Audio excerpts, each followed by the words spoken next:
बारिश के बाद का जो मंजर होता है ना, वो बहुत खूबसूरत होता है, बहुत प्यारा होता है। ऐसा लगता है जैसे सब कुछ नया हो गया, सब कुछ धुल गया है, साफ हो गया है, ऐसे जैसे हर चीज़ की असली शक्ल आपके सामने आ गई हो।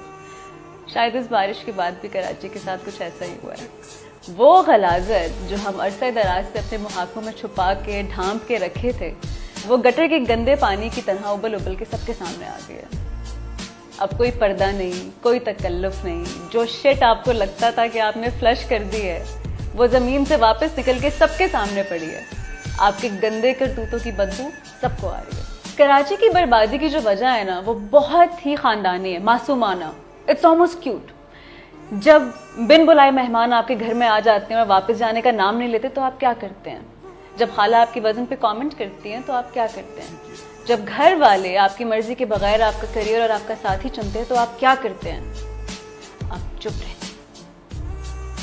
तो ये नाइंसाफ़ी के खिलाफ चुप रहने का जो कल्चर है ना, ये लाइफस्टाइल बन गया हमारा। सड़क एक तरफ से टूट गई, चुप करके रास्ता बदल लो। फ़ोन छिन गया, चुप करके नया फ़ोन ले लो। पुलिस वाले ने रिश्वत मांगी, चुप करके पैसे दे दो। चीनी महंगी हो गई, चुप करके फीकी चाय पी लो।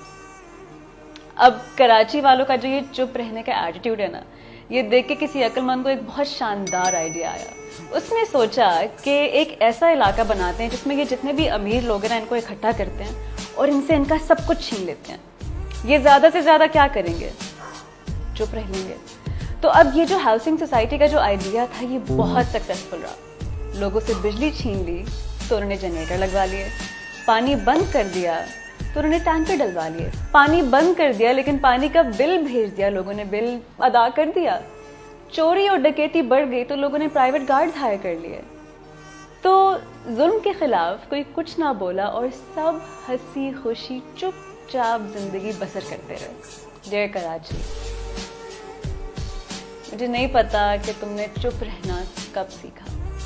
तब जब बचपन में तुम्हें सवाल करने से रोका गया, या शायद तब जब तुम्हें एहसास हुआ कि दीवारों पे पान की पीकों के बीच मासूम सुंदी है, या शायद तब जब तुम्हारे सर पे किसी ने पिस्तौल रख दी और तुम्हारी जान और माल के बीच में से कुछ एक चुनना पड़ा।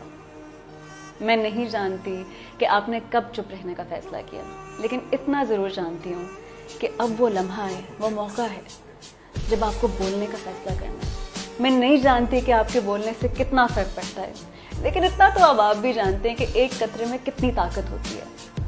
कतरा कतरा मिला के दरिया बन ही जाता है।